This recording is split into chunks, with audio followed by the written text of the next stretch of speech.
वो अलबेला केवट एक प्रेम की झांकी। मात्र आस्तिक हो या श्री हरि का स्मरण भी करते हो, स्मरण मात्र करते हो या स्मरण करते हुए भीतर कहीं भीगते भी हो, नेत्र सजल होते हैं कभी, या मात्र संसार की रिश्तेदारी को ही निभाने में समय बर्बाद कर रहे हो। स्मरण करो उस प्यारे से सांवरे का, पर मन से करो।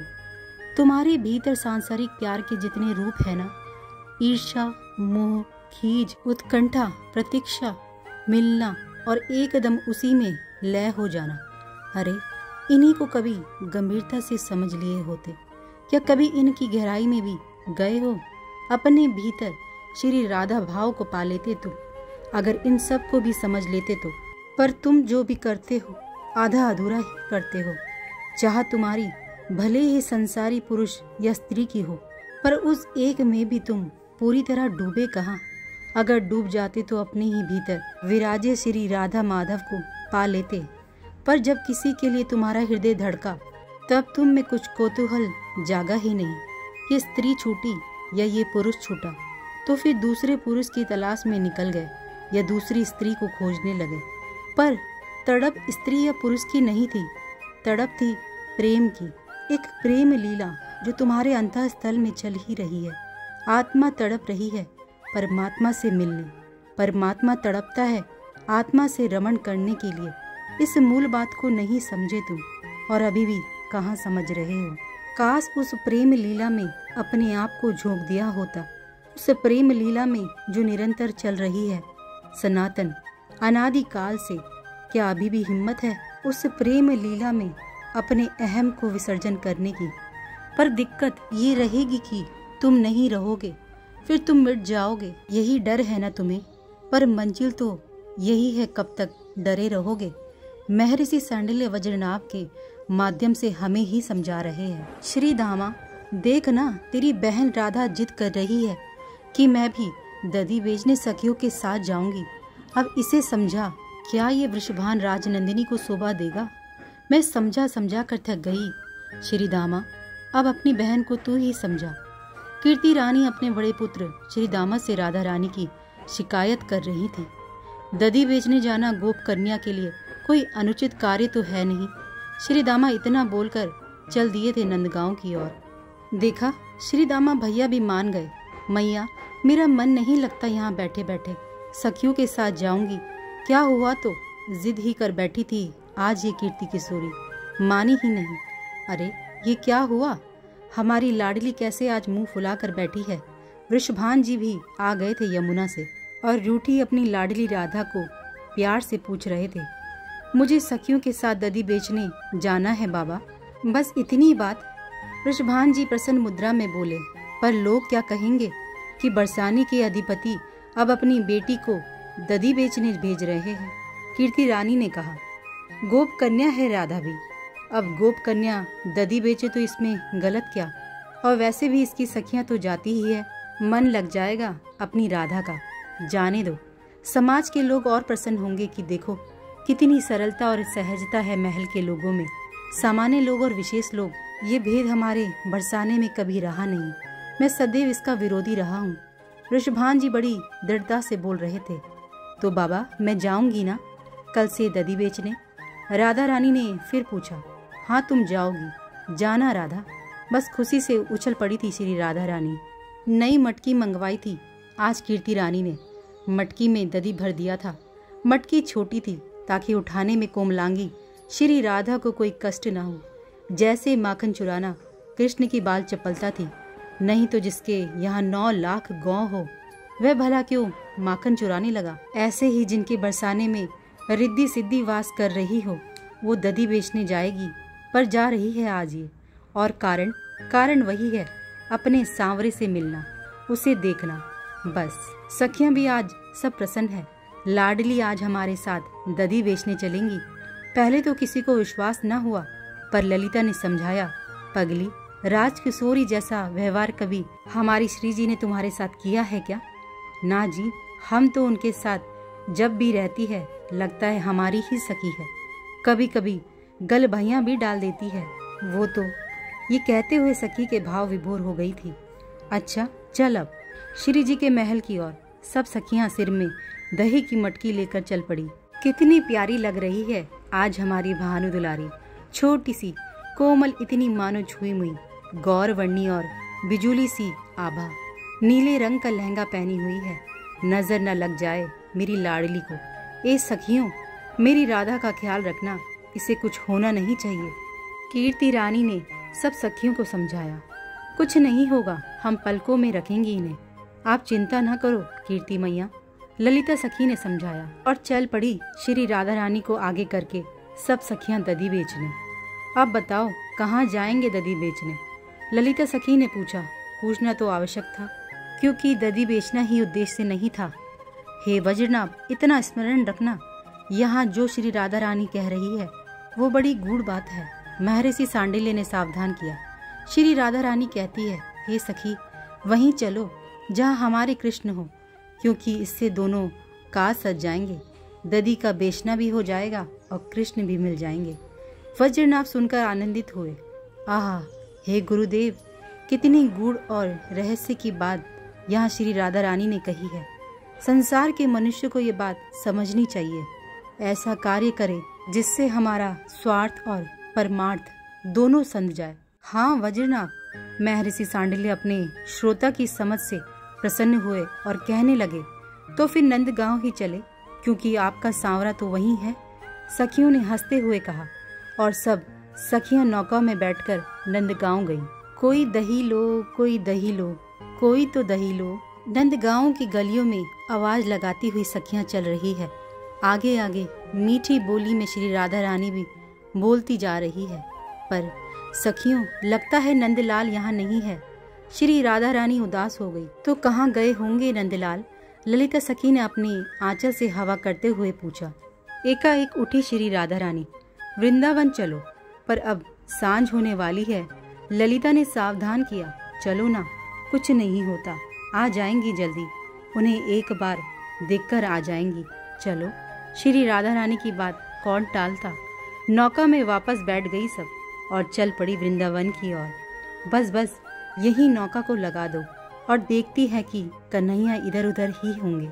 शीघ्र ही श्री राधा रानी उतरी। उनके पीछे सखियां वृंदावन में उतरी और वन में खोजने के लिए चल पड़ी। उधर होंगे ललिता, देख तो उधर से धूल उड़ रही है, शायद उधर होंगे। देख वहाँ मोर नाच रहे हैं, मेरे श्याम उधर ही होंगे। सखियां इधर उधर दौड़ रही है, श्री राधा रानी भी, पर नहीं मिले श्याम। उदासी घनी हो गई, मन में दुख हो रहा है। प्यारे को आज मैं देख नहीं पाई, आज का दिन कितना खराब गया। तभी ललिता चिल्लाई, लाडली, यमुना में जल बढ़ गया है और हमारी नौका बह गई। सखियों के सामने ही नौका बह गई। आज तो दिन ही खराब था, इंदुलेखा ने कहा। हाँ, सही कह रही हो, जिस दिन शाम न दिखे वो दिन तो सच में ही खराब ही है। श्री राधा रानी के नेत्र सजल हो उठे। अरे लाडली, ये तो सही बात है, पर अब जाएंगी कैसे बरसाने? और अगर ये बात वृषभान बाबा को पता चल गई कि आप और हम यहाँ फंस गए हैं, तो वो कल से आपको कहीं भी जाने आने नहीं देंगे। ये बात सुनते ही श्री राधा रानी और दुखी हो गई कि कल से हम नहीं आ पाएंगे और कल भी श्याम सुंदर को नहीं देख पाएंगे।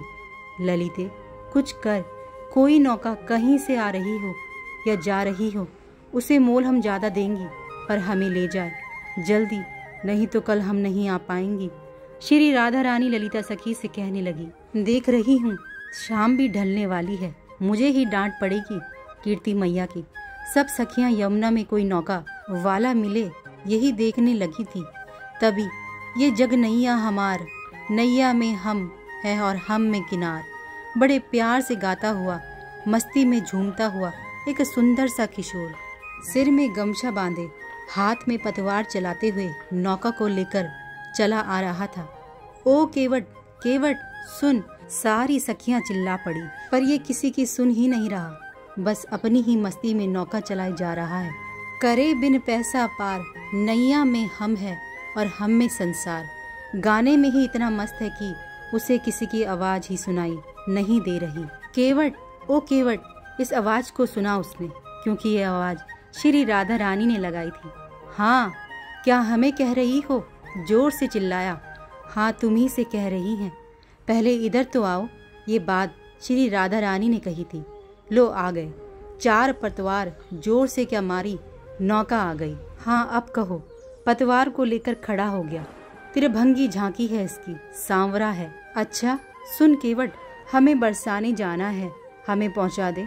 ललिता सखी ने कहा, पर यह बड़ा विचित्र केवट है, देख ही नहीं रहा ललिता सखी को। ये तो अपलक श्री राधा रानी को ही देख रहा है। सुन तो, इधर देख इधर, ललिता सखी ने डांटा। देखो हमारे पास समय नहीं है, रात होने वाली है, इसीलिए हमें जाना है। हम तो इनके लिए ही आए थे। ये कहते हुए फिर श्री राधा रानी को देखने लगा। हे केवट महाराज, हमें पार लगा दो। ललिता ने थोड़ी चतुराई से काम निकालना चाहा। हाँ ऐसे बोलोगी तो हम सोच भी सकते हैं।